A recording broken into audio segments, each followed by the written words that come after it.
जय श्री कृष्ण स्टूडेंट्स, आज हम स्टार्ट करेंगे क्वेश्चन नंबर 19 से पी ब्लॉक वाले चैप्टर के शॉर्ट क्वेश्चन आंसर्स।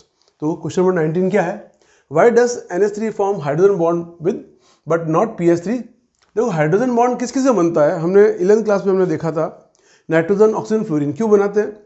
क्योंकि इनकी इलेक्ट्रोनेगेटिविटी ज़्यादा है, अट्रैक्शन इनका टुवर्ड्स हाइड्रोजन बहुत ज़बरदस्त होता है लोन पेयर की वजह से, और उनके बीच के अंदर एक बन जाता है बॉन्ड, वो कहलाता है hydrogen bond.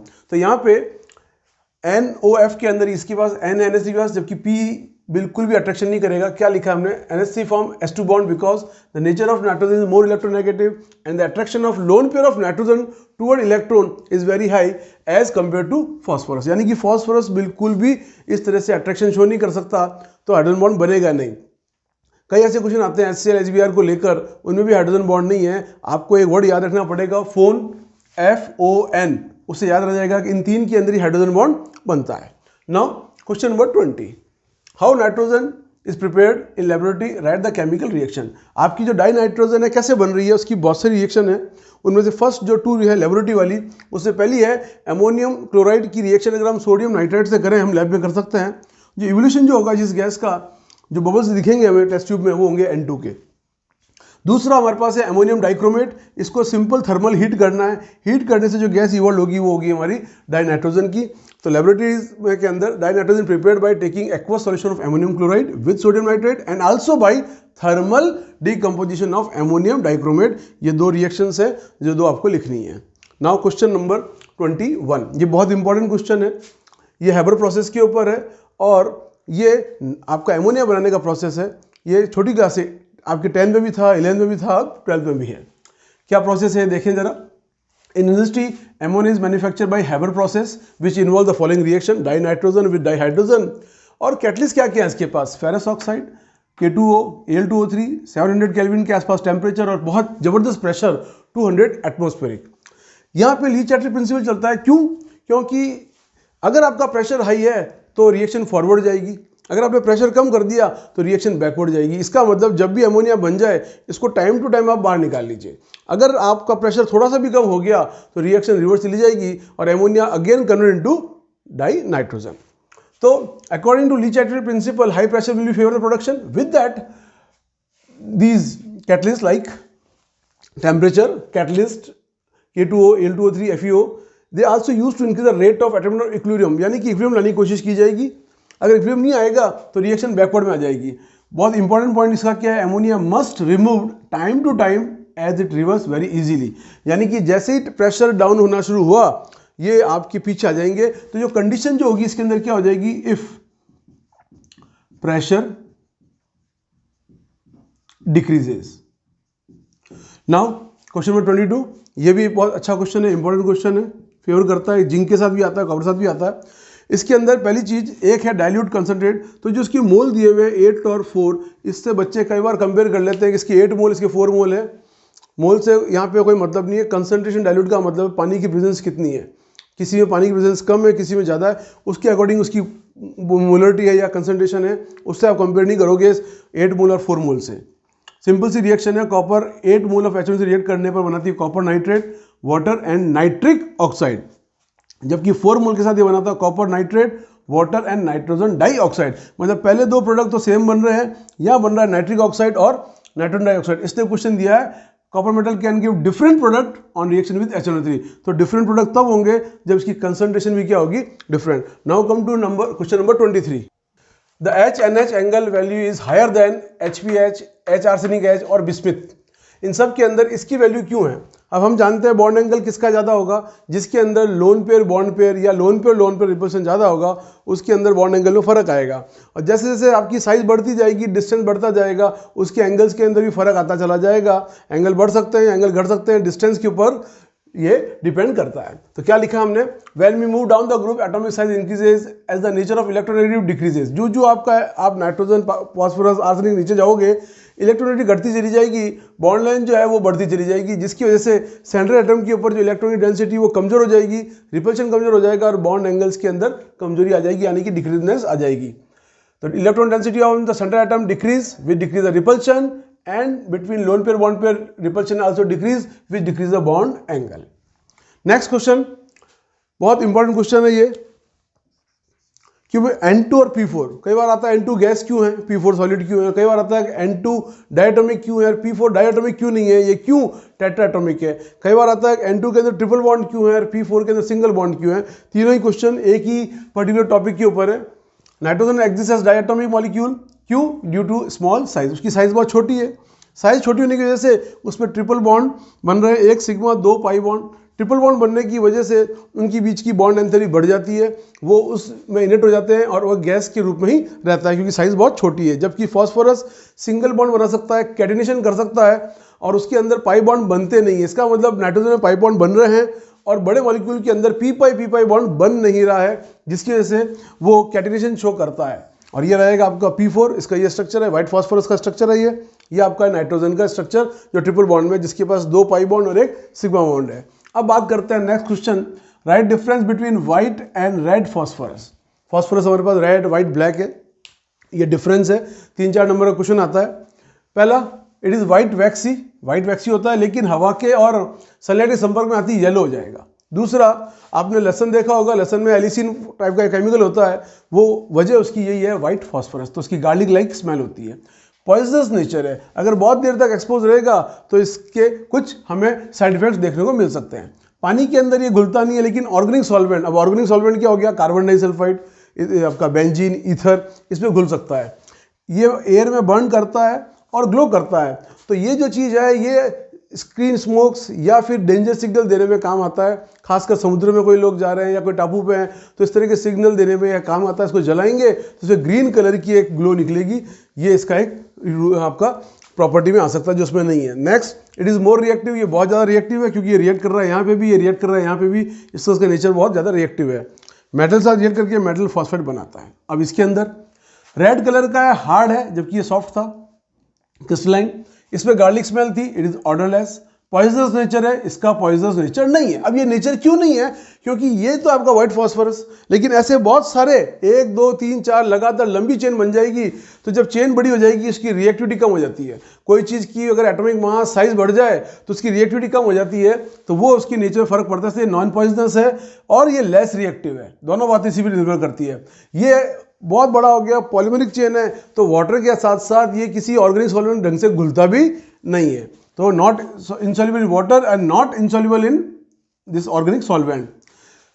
Burn in air but not glow, glow नहीं करता है, ये इसकी स्मोक्स नहीं निकलते हैं। लेस रिएक्टिव है और नॉर्मली मेटल से रिएक्ट करता ही नहीं है। मेटल तब रिएक्ट करेगा जब रेड फॉस्फोरस को आप क्या बनाओगे, white phosphorus. Now come to the question number 26। Number 26, why nitrogen show less catenation property than phosphorus. यही क्वेश्चन चल रहे हैं बार बार गैस सॉलिड को लेकर, कैटिनेशन प्रॉपर्टी मतलब सिंगल बॉन्ड बनने की। अब ऑक्सीजन में क्यों कम होगी, क्योंकि साइज कम है। साइज कम होने से वो पी पाई बॉन्ड बनाएगी, यानी कि डबल बॉन्ड बनाएगी। साथ के अंदर उनके अंदर जो रिपल्शन फोर्स है वो इतना ज़्यादा होगा, उसकी बॉन्ड एंथैल्पी को बढ़ाएगा, ठीक है ना। तो वहाँ पर क्या है, nitrogen does not show catenation property और single bond due to small size and presence of very high inter electronic repulsion of the non bonding electrons, जो उसके साथ नॉन बॉन्डिंग जिसे हम कहते हैं नॉन शेयर, उसकी वजह से उसमें कैटिनेशन प्रॉपर्टी पाई नहीं जाएगी। लेकिन फॉस्फोरस में ऐसी हो सकती है, लेकिन फॉस्फोरस हो सकती है क्योंकि फॉस्फोरस की साइज क्या है, बड़ी है। तो यहां में चाहे तो हम इसको लिख सकते हैं इसके अंदर, वेयरएज फॉस्फोरस हैव कैटिनेशन, जबकि इसमें कैटिनेशन पाया जाएगा। Now oxygen, sulphur, selenium, tellurium, polonium, ये क्वेश्चन 27 है। क्या ये एक ही ग्रुप में है, किस टर्म में पूछ रहा है वो, electronic configuration, state and hydride. Justify the placement of these in same group of periodic table. इन तीन की वजह से अगर हमें इन तीन चीज़ों के बारे में पता है तो हम बता सकते हैं क्या वो एक ही में आ रहे हैं। तो पहला इलेक्ट्रॉनिक कॉन्फ़िगरेशन सबका सेम होगा, फिर उसका ऑक्सीजन स्टेट लगभग सबकी सेम है, -2 है, +2 है, +4 है। एक ऑक्सीजन को छोड़ दो, उसके अलावा बाकी सबकी कैसी चलेगी, सेम। और फिर है इसका हाइड्रेट, हाइड्रेट के अंदर भी ऑक्सीजन को छोड़ दो, वाटर का नेचर एसिडिक नहीं होता है, लेकिन सारे ऑक्साइड का नेचर कैसा होगा, एसिडिक। तो वही हमने लिखा है, all group of 16 element oxygen, sulphur, selenium, tellurium, polonium having same electronic configuration NH2 NP4 having similar oxygen state -2 +2 +4 +6 and having similar property of hydrides except water, all others are acidic nature. All above point justify that these belong to same group. Now question number 28, फिर ये इसी के ऊपर depend कर रहा है question. देखो O2 is gas, sulphur is solid, क्या है? सेम आंसर है। Oxygen having smaller atomic size, सब में देखो ब्रह्मास्त्र है। अगर कोई ऐसी प्रॉपर्टी आती है तो आप हर जगह लिख सकते हो कि इसकी साइज बहुत छोटी है। तो oxygen having smaller atomic structure having p bond to complete its octet. भाई ऑक्सीजन को आपने 10 में पढ़ा है, वो 2 इलेक्ट्रॉन शेयर करके अपनी डबल बॉन्ड बना रहा है और अपनी ऑक्टेट क्या कर रहा है? पूरा कर रहा है। इससे हो जाता है OO यानी कि O2। And it's intermolecular force of attraction is very weak. हाँ, अब इसके बीच के अंदर जब ये 2 इलेक्ट्रॉन आपस में आए हैं तो उसमें फोर्स ऑफ अट्रैक्शन जो है इलेक्ट्रॉन्स का, इस ऑक्सीजन का, इसका जो नॉन बॉन्डेड उसका इतना अच्छा नहीं होता, वीक रहता है। इसके लिए उसकी स्टेबिलिटी में कमजोर पड़ जाती है और वो रहता है गैसियस फॉर्म में विद लो बॉइलिंग पॉइंट। तो ये रहेगा गैसियस फॉर्म में, जबकि सल्फर की साइज बड़ी है और उसके अंदर p बॉन्ड नहीं बनेगा, सिग्मा सिग्मा बॉन्ड बनेगा। और उसके अंदर जो पॉलीएटॉमिक स्ट्रक्चर जो बनेगा S8 जो आपने पढ़ा, रिंग स्ट्रक्चर या W वाला स्ट्रक्चर जिसे हम कहते हैं क्राउन स्ट्रक्चर, उस फॉर्म के अंदर ये रहेगा। S8 भी रहता है, S6 भी रहता है। एक को कहते हैं चेयर स्ट्रक्चर, वो इस तरह का होता है।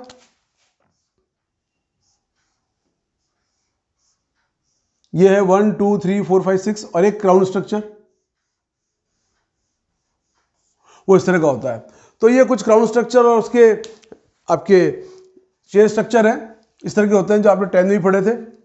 तो वो इसलिए उसमें रहता है आपका सॉलिड फॉर्म में। भाई सॉलिड फॉर्म में रहने के लिए इसकी स्टेबिलिटी होनी चाहिए और सबसे बड़ी चीज़ है साइज। जितनी बड़ी साइज होगी उतना आराम से इसका अट्रैक्शन फोर्स होगा, उतनी उसकी रिजिडिटी रहेगी, जबकि ऑक्सीजन में ऐसा देखने को नहीं मिल रहा है। ये आपका एक इंपॉर्टेंट क्वेश्चन है, कई बार आ चुका है। इस पर लगा देते हैं एक छोटा स्टार। चलिए नेक्स्ट, इलेक्ट्रॉन गेन एनर्जी दी हुई है O से -1 की, O से -2 की, -141 इसकी प्लस।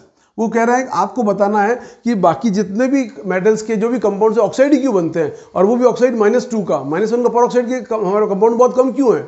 भाई पहले ही इसने कह दिया इलेक्ट्रॉन गेन एंथैल्पी इसकी नेगेटिव है। अब नेगेटिव क्यों है? O का जो कॉन्फ़िगरेशन क्या है, 1s2 2s2 2p4। अब अगर आप 2p5 बनाओगे जो हम ये कर रहे हैं O-1, तो उसके पास एक इलेक्ट्रॉन की भी नीड है। इसका मतलब उसकी ऑक्टेट पूरी नहीं हुई है, वो चाहता है उसके पास एक इलेक्ट्रॉन और आए। और अगर हम बात करते हैं O-2 की, तो वहां पे 2p4 आपने 2 दे दिया, हो गया 2p6। इसका मतलब जहां पे उसको एक साथ 2 इलेक्ट्रॉन मिलेंगे वहां पर ज्यादा स्टेबिलिटी गेन करेगा। इसका मतलब जब हम बात करते हैं कि भाई ये O2 ज्यादा स्टेबल है, इसका मतलब जब किसी ऑक्साइड का O2 के साथ होगा, जिंक ऑक्साइड या निकल ऑक्साइड या मैग्नीशियम ऑक्साइड, जब भी कोई कंपाउंड ऑक्साइड के रूप में बनेगा तो वो बहुत ज्यादा अमाउंट के अंदर लेटिस एनर्जी छोड़ेगा। लेटिस एनर्जी वो है जब कोई 2 चीज आके मिलती है उस वक्त जो एक एनर्जी लिबरेट होती है, that is called lattice energy. और ऐसी चीज जब पानी में घुलती है और पानी में निकलती है तो कहलाती है हाइड्रेशन एनर्जी। 2 तरह की प्रॉपर्टीज है, केमिस्ट्री में बहुत काम आती है। तो यहाँ पे इसकी लेटिस एनर्जी ज्यादा है, तो मतलब अगर O-2 की लेटिस एनर्जी ज्यादा है, इसका मतलब ये ज्यादा स्टेबल है एज कंपेयर टू O-1। उसकी लेटिस एनर्जी बहुत कम होगी, वो अनस्टेबल रहेगा। बहुत फ्यू कंपाउंड्स हैं जो परऑक्साइड में पाए जाते हैं। तो ये इसका सबसे सही आंसर है। आपको एक लाइन याद होनी चाहिए, it have very high amount of lattice energy. और कुछ लिखने की जरूरत ही नहीं है। अगर आपने ये लिख दिया तो इसका मतलब आपने उसको सब तरीके से समझा दिया। चलिए नेक्स्ट आते हैं क्वेश्चन नंबर 30 पर। Of oxygen from hydrogen bonding while chlorine does not, यानी कि O के साथ H का जो बॉन्डिंग है, वाटर जो बनाते हैं उसके अंदर हाइड्रोजन बॉन्डिंग हो रही है, लेकिन HCl वाले पानी के साथ हाइड्रोजन बॉन्डिंग नहीं बनाते हैं। देखो आप लोगों को पता है 11 से चैप्टर में चल रहा है, 4th के अंदर वर्ड है FON, फोन, फ्लोरीन, ऑक्सीजन और नाइट्रोजन। ये 3 ही मिलकर क्या बनाते हैं? हाइड्रोजन बॉन्ड बनाते हैं। लेकिन यहाँ पे हमें क्लोरीन और ऑक्सीजन को कंपेयर करना है, तो साइज एक सबसे बड़ा पॉइंट होगा। ऑक्सीजन एंड क्लोरीन के अंदर है तो similar electronegative, but size of oxygen is smaller than chlorine, that's why chlorine is not capable to form hydrogen bond. Now question number 31। Question number जो 31 है उसमें देखिए, how can you prepare chlorine from HCl and HCl from chlorine. मतलब chlorine की भी preparation है और HCl की भी है। इसके अंदर एक जो क्वेश्चन है ये इसका नेम रिएक्शन आती है, इंपॉर्टेंट है ये डैकन प्रोसेस, जिसके अंदर हम HCl से Cl2 बना रहे हैं। HCl का ऑक्सीडेशन होगा cuprous chloride, 723 high elevated temperature पे वी गॉट वाटर, ये स्टीम के रूप में मिलेगी और हमें मिलेगी यहाँ पे क्लोरीन गैस। दोनों के बीच के अंदर ये दिक्कत है कि ये मिक्स हो जाती है, तो इसका टेम्परेचर ठंडा होने की वेट करेंगे और क्लोरीन और वाटर को अलग कर लेंगे। Now HCl from Cl2, normal reaction हम कर रहे हैं, H2Cl2 normal room temperature sunlight के अंदर आपको HCl मिल जाएगा। Next, what inspire Neil Bartlett for carrying out reaction between xenon and PTF6। देखो ऐसे कहा जाता था बेटा कि हमारे जो जीनोम्स हैं, आर्गन से, ये रिएक्ट नहीं करते हैं, लेकिन एक्सीडेंटली ये व्यक्ति काम कर रहा था ऑक्सीजन के ऊपर और उसने एक कंपाउंड बनाया रेड कलर का जिसकी एंथैल्पी थी 1175 किलो जूल पर मोल, और इनको पता थी कि जीनोम की भी एंथैल्पी लगभग ये है।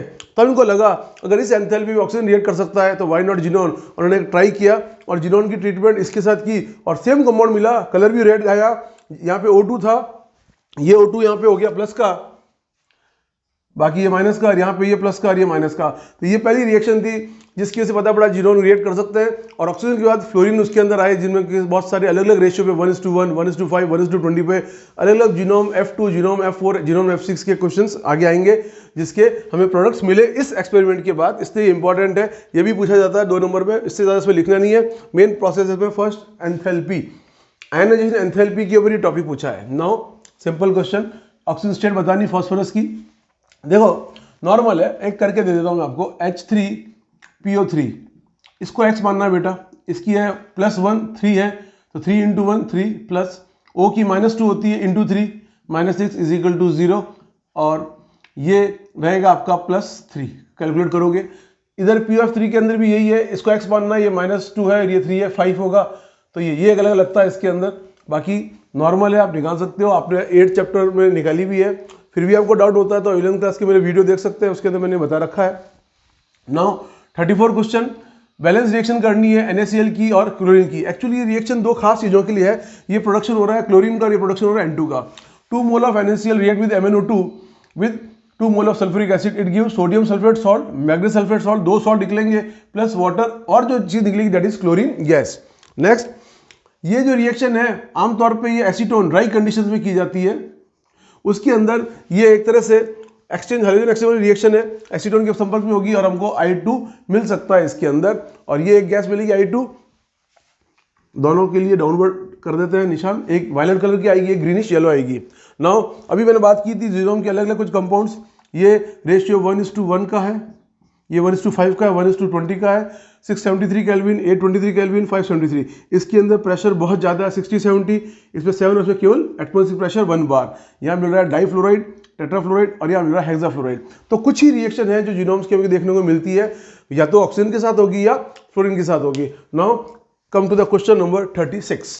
क्वेश्चन नंबर 36, क्वेश्चन नंबर 36 पूछ रहा है ClO-1 अगर आइसो इलेक्ट्रॉनिक स्ट्रक्चर किसके साथ होगा। तो देखो क्लोरीन में 17 इलेक्ट्रॉन्स होते हैं, ऑक्सीजन में 8, एक माइनस का चार्ज है तो होगा 26, तो ClF लें तो इसमें 17 है और ये खुद 9 होता है तो होगा 26। तो ये किसके बराबर हो गया, इसका नेचर स्ट्रक्चर ClF के नेचर के बराबर हो गया, और ये आपका एक लुईस बेस है, yes it is a Lewis base. Next question, कौन सा इसमें से एग्जिस्ट नहीं करता है, नियॉन डाइफ्लोराइड नहीं करेगा एग्जिस्ट। उसके 2 कारण हैं, एक तो उसमें बेटा डी ऑर्बिटल नहीं है, सबसे बड़ी चीज उसकी फर्स्ट और सेकंड आइजेंट एंथैल्पी बहुत ज़्यादा हाई है। First and second ionization enthalpy F2 ले रहे हैं तो नियॉन में से एक इलेक्ट्रॉन जाएगा फर्स्ट, दूसरा जाएगा सेकंड, बहुत हाई है, इसलिए ये नेचर में एग्जिस्ट नहीं करता है। नेक्स्ट, ये क्वेश्चन बहुत इंपॉर्टेंट है, ये आपका आया हुआ है कई बार कि इनके अकॉर्डिंग आपको जीनोम के स्ट्रक्चर्स देखने हैं। ICL4 उसके अकॉर्डिंग XCF4 है जिसका शेप है स्क्वायर प्लेनर बाइपिरामिडिकल। IBr3 इसके अकॉर्डिंग XCF2 है, लीनियर शेप है, बाकी 3 इसके आपके लोन पेयर है। यहाँ पे लोन पेयर में एक इलेक्ट्रॉन कम पड़ता है इसलिए -1, इसमें भी एक इलेक्ट्रॉन कम पड़ता था इसलिए -1, और Br3 जो है ये आपका पिरामिडिकल शेप है और इसके बराबर हो गया ये आपका ZeO3। तो ये आपके 3 स्ट्रक्चर्स।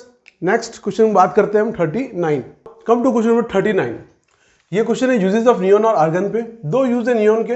पहला बेटा डिस्चार्ज ट्यूब और फ्लोरोसेंट बल्ब यूज करते हैं, ये अपने एडवर्टाइजमेंट वाले जो शोकेस बनाते हैं रात को जो दिखते हैं उनमें ये गैस भरी होती है जो ग्लो करती है। और जो आर्गन है वो एयर सेंसिटिव सब्सटेंस जो लैब में यूज किए जाते हैं, जो बहुत ज़्यादा एयर सेंसिटिव हैं, जो ह्यूमिड या एटमॉस्फेरिक मॉइस्चर से उनमें कोई फर्क आ सकता है, वहाँ पे इस गैस को यूज़ किया जाता है। दूसरा, पुराने टाइम से इलेक्ट्रिकल बल्ब में यूज़ किया जा रहा है जिसकी वजह से उसका रिफ्लेक्शन जो है कैटरिंग बहुत अच्छी हमें दिखती है। नेक्स्ट, ये बहुत इंपॉर्टेंट टॉपिक है, कई बार आता है।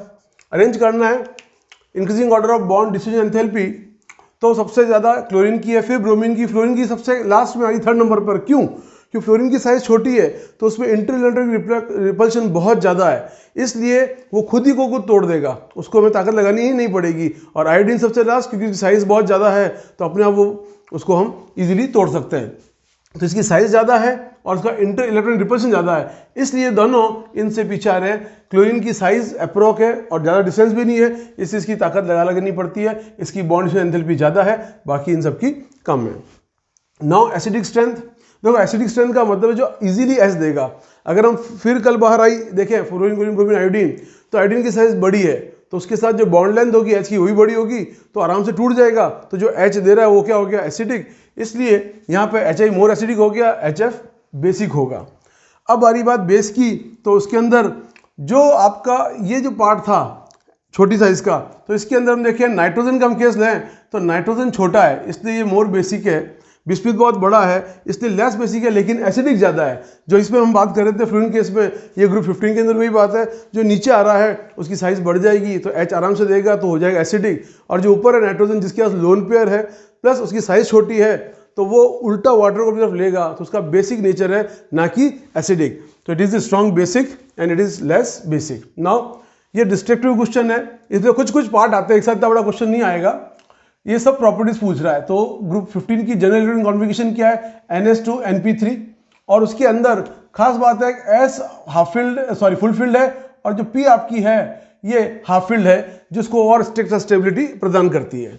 एटॉमिक साइज नाइट्रोजन से फॉस्फोरस से बढ़ती है, आर्सेनिक से बिस्मिथ थोड़ा स्मॉल इंक्रीज होता है क्योंकि इसमें D और F भर चुके होते हैं, यानी कि ये D और F भर चुके हैं, इसका मतलब जो शील्डिंग इफेक्ट है वो आपका पूर हो जाएगा। तो उसका आपको यहाँ पे पता पड़ेगा भाई, जब ज़्यादा है तो उसकी साइज में फर्क आएगा, पूर है तो साइज छोटी हो जाएगी। Now ionization enthalpy, ionization enthalpy decrease होती है डाउन द ग्रुप क्योंकि साइज एटॉमिक की बढ़ रही है। जैसे साइज बढ़ेगी एटम की, इलेक्ट्रॉन को निकालना बड़ा ईज हो जाएगा, more atomic size more easily withdrawn the electron, इसलिए ये घटती जाएगी। लेकिन ग्रुप 14 से कंपेयर करें, हम ग्रुप 15 है, पहले वाला ग्रुप 14 है, कार्बन फैमिली से कंपेयर करें तो इनकी एक्स्ट्रा स्टेबिलिटी है। क्यों? क्योंकि S वाला जो है वो फुल फील्ड है, P वाला कैसा है, हाफ फील्ड है, NH2 NP3, तो ये उसको स्टेबिलिटी देगी। तो ग्रुप 14 से इसके अंदर फर्क आएगा, वो कमजोर होगा, ये एक्स्ट्रा स्टेबिलिटी ग्रुप 15 मजबूत होगा।